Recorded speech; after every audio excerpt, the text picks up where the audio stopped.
নাকি Saint Martin দ্বীপ বিক্রি করার মুচলেখা দিয়ে আসতে। যদি আমি বাংলাদেশে কারো এয়ারবেস করতে দিই, ঘাঁটি করতে দিই, তাহলে আমার কোনো অসুবিধা নেই। হ্যালো এভরিওয়ান, কেমন আছেন সবাই? চলে আসলাম আপনাদের মাঝে আবার নতুন একটি ভিডিও নিয়ে। সো গাইস, আজকে যে বিষয়টা সম্পর্কে কথা বলবো সেটা হচ্ছে বাংলাদেশ সেন্ট মার্টিন, পশ্চিমা বিশ্বসহ আরও অনেক কয়েকটি দেশ আছে যারা সেন্ট মার্টিন দ্বীপ দখল করতে চায়। এমনকি সাবেক প্রধানমন্ত্রী শেখ হাসিনা ক্ষমতায় থাকা অবস্থায় আমেরিকা এটি দাবি করেছিল শেখ হাসিনার কাছে, তারা সেন্ট মার্টিন দ্বীপটি চেয়েছিল, কিন্তু সাবেক প্রধানমন্ত্রী শেখ হাসিনা তাদেরকে সেটি দিতে রাজি হননি। এমনকি তিনি তাদেরকে হুমকিও দিয়েছিলেন। তো গাইজ, আমরা শুরু থেকে শুরু করি। সাবেক প্রধানমন্ত্রী তিনি যদি আমেরিকাকে তখন সেন্ট মার্টিন দ্বীপটি ছেড়ে দিতেন বা তাদেরকে দিয়ে দিতেন, তাহলে কি আজকে তার ক্ষমতা ছাড়া লাগতো না? আমার ব্যক্তিগতভাবে যেটা মনে হয়, তাহলে তিনি কখনোই এখন ক্ষমতা হারাতেন না। তো শুরু থেকেই শুরু করি। কোটা সংস্কার, বৈষম্য বিরোধী ছাত্র আন্দোলন, 6 দফা, 7 দফা, 1 দফা, 8 দফা, যতগুলো আন্দোলন হয়েছে বাংলাদেশে, এরপর এক পর্যায়ে সরকার পতন, অন্তর্বর্তীকালীন সরকার বর্তমান দেশ পরিচালনা করছেন। এখন আবার আমেরিকা সেন্ট মার্টিনের দিকে হানা দিয়েছে। এখন যখন সাবেক প্রধানমন্ত্রী শেখ হাসিনা তিনি ক্ষমতায় নেই, এখন ডক্টর মোহাম্মদ ইউনূস তিনি দেশ পরিচালনা করছেন। তো ডক্টর মোহাম্মদ ইউনূস সে কি পারবে, বাংলাদেশের একটি অংশ ডক্টর ইউনূস কি পারবে সেন্ট মার্টিনকে রক্ষা করতে পশ্চিমা বিশ্বদের হাত থেকে? সো গাইস, কথা না বেড়ে চলে যাবো আমরা সরাসরি স্ক্রিন, এবং বিস্তারিত থাকছে সম্পূর্ণ ভিডিও জুড়ে। সেন্ট মার্টিনের নিয়ন্ত্রণ চায় আমেরিকা। ক্ষমতায় থাকাকালীন বেশ কয়েকবার এমন অভিযোগ করেছেন ভারতে আশ্রিত সাবেক প্রধানমন্ত্রী শেখ হাসিনা। যুক্তরাষ্ট্রের দাবি না মানায় আওয়ামী লীগ নেত্রীকে সরানোর ষড়যন্ত্রে কলকাঠি নেড়েছে ওয়াশিংটন। 5 আগস্টের আগে ও পরে নানা সময়ে উঠে এসেছে এমন গুঞ্জন। স্বৈরাচারী নেত্রীকে সমর্থনে ভারতের কপাল পুড়লেও ব্যাপক হারে বাড়ছে চীনের সুযোগ। এমন পরিস্থিতিতে প্রশ্ন উঠেছে, পরাশক্তিগুলোর অতি আগ্রহ কিভাবে সামাল দেবে বাংলাদেশ? ভৌগোলিক দিক থেকে ঠিক কতটা গুরুত্বপূর্ণ সেন্ট মার্টিনের অবস্থান?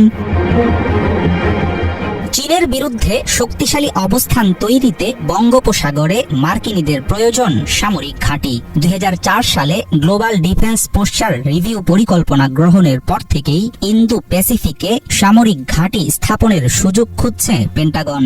এমন তথ্য জানিয়েছে আন্তর্জাতিক সংবাদ মাধ্যম ইউরেশিয়া টাইমস। কিছু পর্যবেক্ষকের ধারণা, মূলত চীনের উপর নজরদারির জন্যই মালাক্কা প্রণালীর নিয়ন্ত্রণ নিজেদের হাতে রাখতে চায় যুক্তরাষ্ট্র।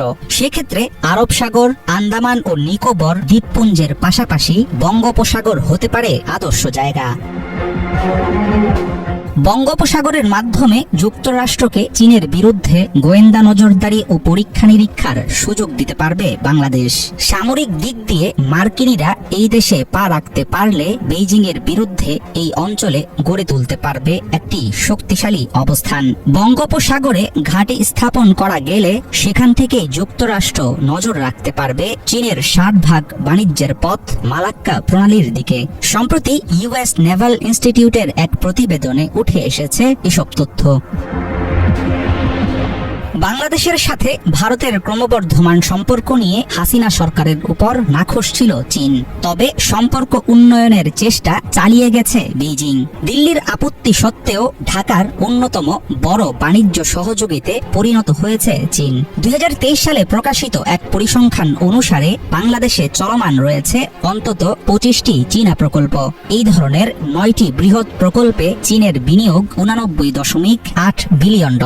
সরকারি বিনিয়োগের পাশাপাশি বাংলাদেশে ব্যাপক হারে বেড়েছে চীনা বেসরকারি বিনিয়োগের পরিমাণ। ভৌগোলিক অবস্থান ও সামরিক কৌশলগত দিক থেকে বাংলাদেশ ভারত ও মিয়ানমারের উপকূল ঘেঁষে অবস্থিত বঙ্গোপসাগরের গুরুত্ব খুব একটা বেশি না, এমনটাই মনে করেন অনেক বিশ্লেষক। তবে সাম্প্রতিক সময়ে পুরো অঞ্চল জুড়ে বাড়ছে চীনের স্বার্থ ও উপস্থিতি। ফলে চীন বিরোধী পক্ষের কাছে বৃদ্ধি পেতে পারে বঙ্গোপসাগরের গুরুত্ব। অন্যদিকে পর্যবেক্ষকদের অনেকের ধারণা, ওয়াশিংটন নয়াদিল্লির বন্ধুত্ব থাকলেও এই অঞ্চলে মার্কিন সামরিক উপস্থিতি জোরালো হলে ধীরে ধীরে কমতে থাকবে ভারতের আধিপত্য। বিশ্বের ৮০টি দেশে যুক্তরাষ্ট্রের রয়েছে ৮০০-র বেশি সামরিক ঘাঁটি। মিত্র দেশের রাজনীতিতে নাক গলানোর পেছনে এসব ঘাঁটির থাকে বিশেষ ভূমিকা। হাসিনার পতনের পর থেকেই শীতল হয়ে উঠছে ভারত বাংলাদেশের বন্ধুত্ব। সেই শূন্যতা পূরণে শীঘ্রই নড়েচড়ে বসবে চীন। বঙ্গোপসাগরে মার্কিন ঘাঁটি নিয়ে পুরনো গুঞ্জন সামনে এলেও আমেরিকার পক্ষ থেকে এখনো দেখা যায়নি কোনো রকম তৎপরতা। তবে বর্তমান পরিস্থিতিতে আন্তর্জাতিক অঙ্গনে প্রতিটি পদক্ষেপে বাংলাদেশকে থাকতে হবে অত্যন্ত সতর্ক। তো গাইস, আপনারা সম্পূর্ণ ভিডিওটি দেখলেন এবং এই ভিডিও সম্পর্কে আপনাদের মূল্যবান মতামত অবশ্যই কমেন্ট বক্সে জানিয়ে যাবেন। দেখা হবে আপনাদের সাথে অন্য কোনো ভিডিওতে। ভালো থাকবেন, সুস্থ থাকবেন। আল্লাহ হাফেজ।